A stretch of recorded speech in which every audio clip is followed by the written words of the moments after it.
ברלד.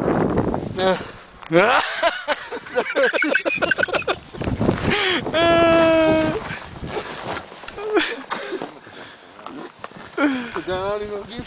מה? כמו ילד קטן ששמעו שם הרבה מתרים. איך זה מרגיש אבל? או ילד שאני לא הייתי אף פעם ילד שעולה על הרכב.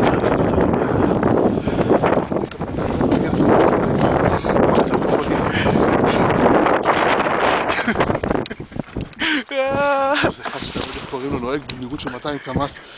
זה דבר שעד לפני 4 דקות לא ידעתי שקיים בעולם. אני וברוס וויליס ביחד עשינו על הדברים האלה. אתה וברוס וויליס, אה? כן.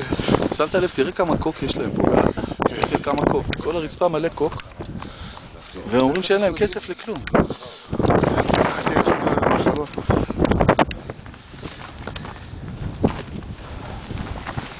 זה מאוד